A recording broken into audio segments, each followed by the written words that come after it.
Hey everyone, welcome back to FPL Fran. Today's video is going to be my Game Week 24 transfer plans as we look ahead towards the close of Game Week 23 and sort of step closer towards that double Game Week 25 with Liverpool versus Luton being involved. We know already that, of course, there was a double between City and Brentford, and now, of course, with the Liverpool versus Luton double game week being added in, and of course, Liverpool having a blank on Game Week 26.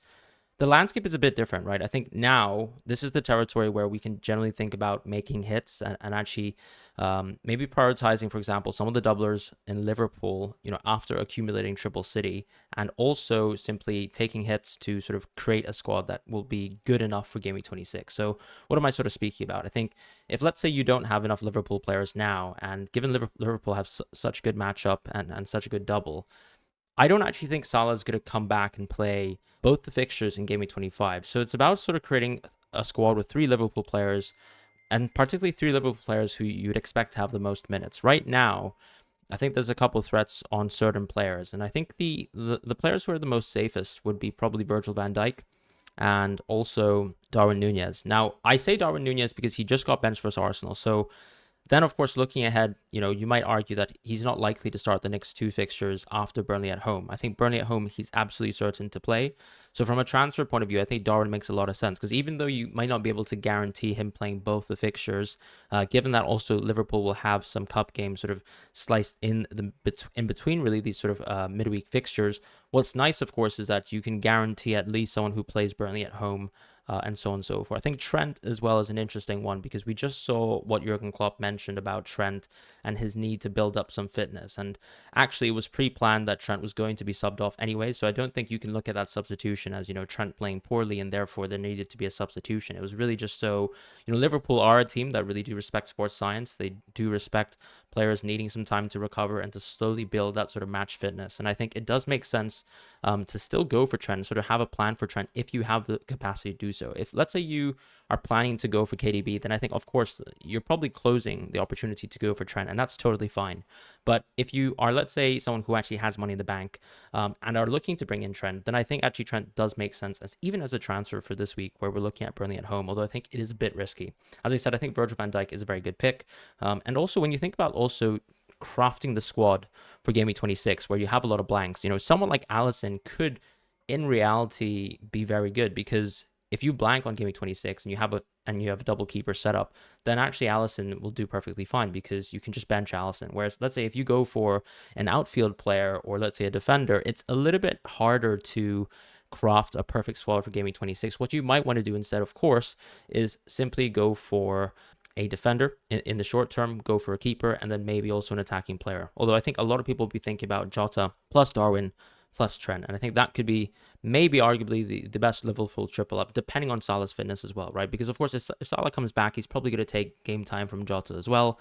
Luis Diaz, I think, he has had good minutes this season, but I also think when you look at underlying stats, it has been poor. So when you think about, maybe the ceiling of a player, arguably, even if they have good minutes, Luis Diaz isn't necessarily the one. And I don't think he's, for example, guaranteed to play 180 minutes of football in the double game week. So those are my thoughts in terms of Liverpool and also planning ahead towards Liverpool. I also think you have to sort of be mentally open to taking hits after, right? So let's say you're not happy with some of the Liverpool picks, or let's say you're invested into Jota, but Salah's coming back anyways. And of course, Jota's minutes might dwindle, or even Darwin's minutes might dwindle. Then I think it's totally fine to actually invest into Darwin or Jota in the short term and then actually simply think about, you will create blankers for Game Week 26, but you'll benefit, of course, from the double in Game Week 25, and therefore it's okay to take hits in Game Week 26 to create a squad of 10 or a squad of 11. And why am I saying that? Because I think when you look at Game Week 26, most teams actually have a pretty poor defense on paper, right? When I look at my team now, because Chelsea versus Tottenham is also a blank there, ultimately, a lot of our City players will play, a lot of our Arsenal players will play, but how many people actually have double Arsenal defense? Not too many, if we're being honest. And so Arsenal also have a tough fixture. And then you're looking at the rest of the league. Yes, of course, some other teams have good fixtures in Game Week 26, like Crystal Palace. But how many of those players are you willing to sort of spend a transfer over?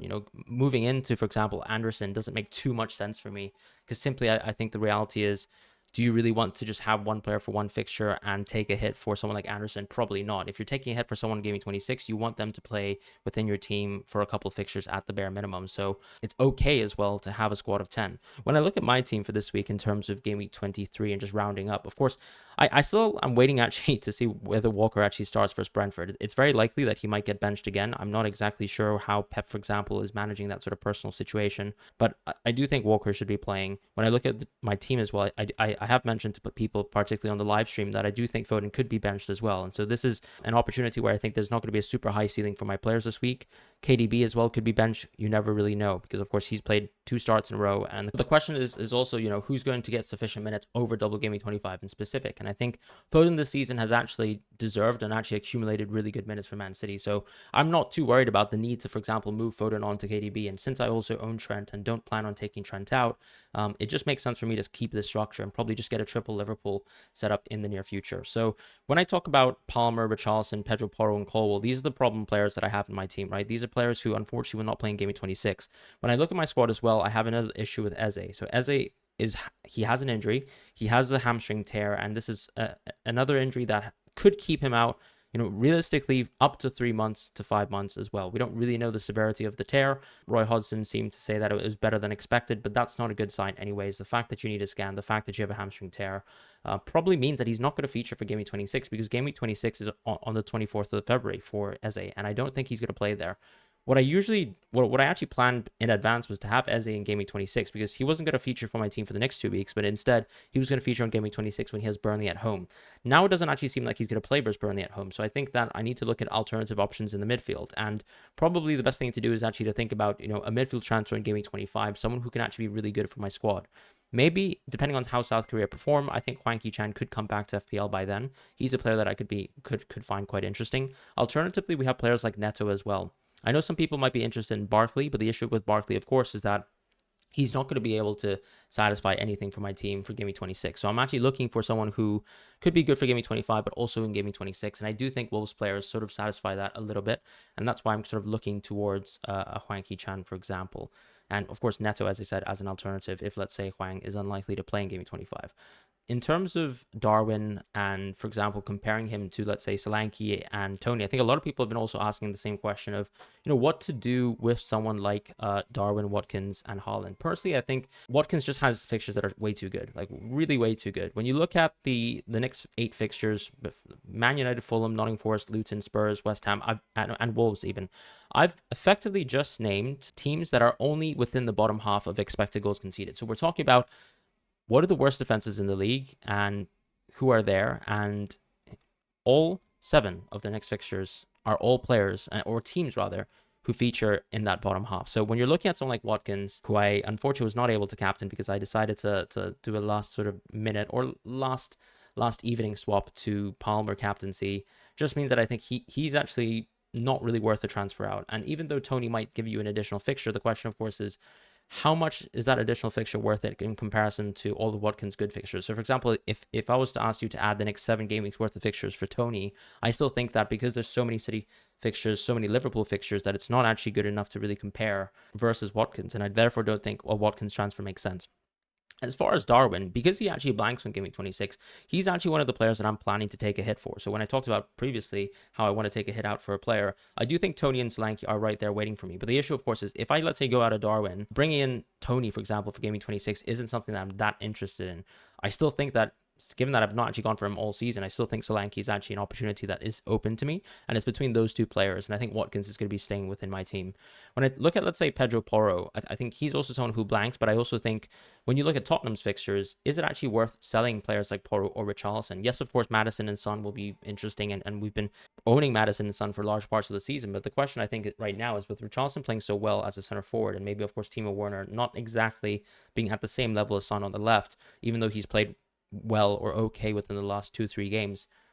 Porro is someone who's going to be a 90 minutes player. I just think that when you look at fixtures like Brighton, Wolves, Crystal Palace, Fulham, Luton in the distance as well, there's no real need to really move away from Porro up until basically Game Week 33. So that's the landscape, I think. And personally, the way I see it too is even because I own Colwell, he's going to be going out for potentially a Doughty or a Van Dijk in Game Week 25. So that will be also still a position where I'm holding a blanker. So I have Porro, I have Richarlison, I have Palmer, and I have Colwell. So those are 4 blankers right there. And then obviously if I go for double Liverpool, but replace Colwell with one, let's say, defender, then I'm almost pre-planning to actually have 6 blankers in Game Week 26. And that, of course, is not an ideal position. Now, because I'll actually have a goalkeeper on that fixture window, it's not too bad. So ultimately, if I take a hit, for example, in Game Week 26, and I go for a -4, I could still conceivably get towards a team of 10.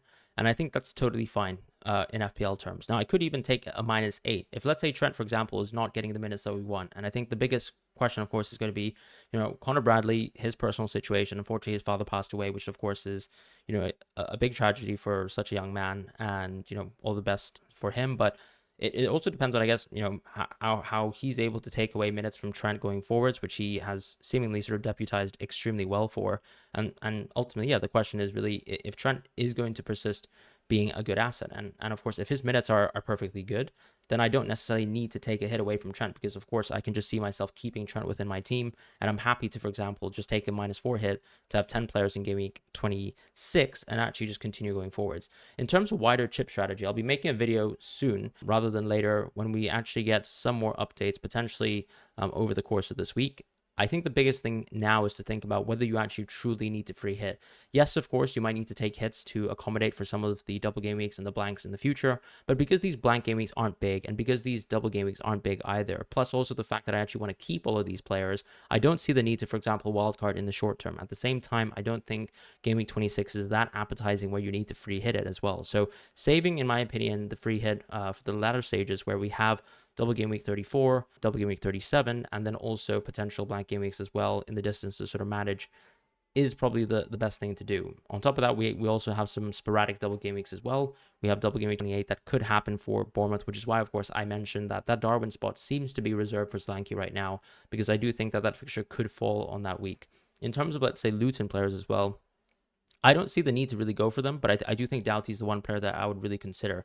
A lot of people are talking about Kaminsky, but I think this is also a true luxury transfer, right? It's the same sort of concept as going for Alisson, who of course is a little bit more expensive. But the question is, are you expecting that much from Liverpool versus Luton? Are you expecting that much from the sort of reverse fixture for Luton as well? So I personally just don't see the value towards going for Kaminsky. I can kind of see the value towards Alisson because let's say if you continue to own Alisson, I mean, ultimately you're still owning a top keeper who actually makes a lot of good saves, and when he doesn't play Arsenal, I guess like today, usually puts in really good performances. So that's sort of what I think about in terms of my general transfer plans. In terms of actually specifically looking at Game Week 24, though, I don't really think I need to make any transfers whatsoever.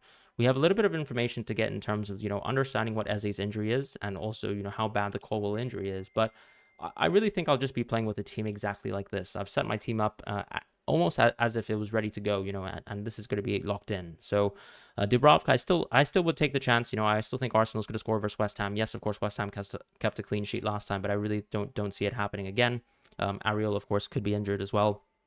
Dubravka is the interesting one where he's been shocking lately for Newcastle, but I don't know if he's necessarily going to lose his spot as the goalkeeper within the team. As far as Trent, yes, of course, is the question mark of whether Connor Bradley sort of takes the starting position versus Burnley, but maybe it's not going to happen.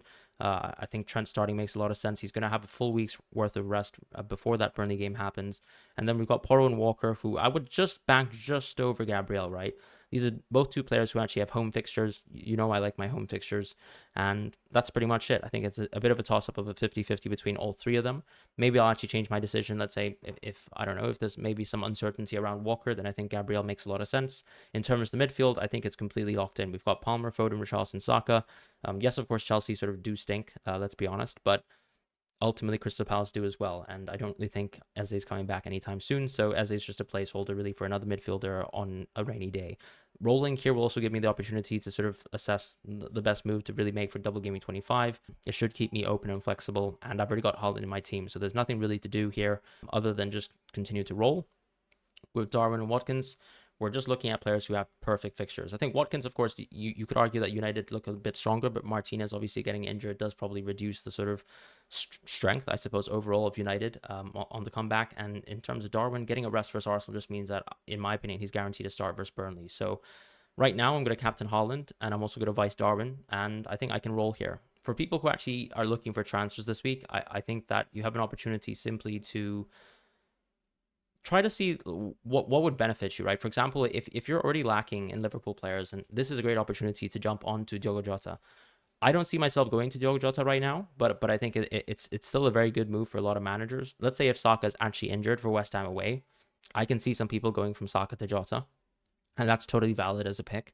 As far as, let's say, players like Palmer, I don't see the need to really transfer out Palmer anytime soon. Potentially, it could be worth it in terms of getting another midfielder, but I've obviously got issues in terms of Eze, and I don't really like the idea of really taking someone who is ridiculously underpriced in terms of Palmer and still a penalty taker and still a 90-minute player right now. As far as Porro and Richarlison, I feel exactly the same way about those two picks as well. So for me, I think it's worth sort of reassessing, who you'll have in the blank, who you actually want to keep in your team, because ultimately we don't need to go crazy over blank Game Week 26. As I said, I'm totally comfortable playing 10 players in that week and actually persisting in the future, because 3 out of 4 of my Chelsea versus Tottenham players are very, very good at FPL.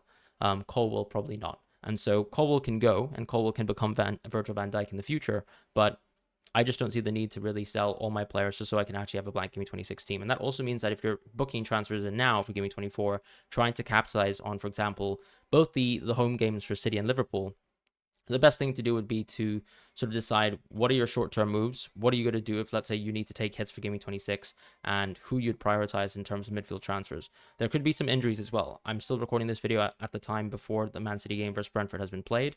We could see an injury, for example, to a City player that can radically change our opinion on certain picks, and maybe, of course, this video could be obsolete, but I don't think that will happen. Or I hope certainly that it won't happen. And so that's sort of my opinion right now in terms of my transfer plans. So thank you guys so much for watching. I'll see you guys in the next video. Take care and goodbye.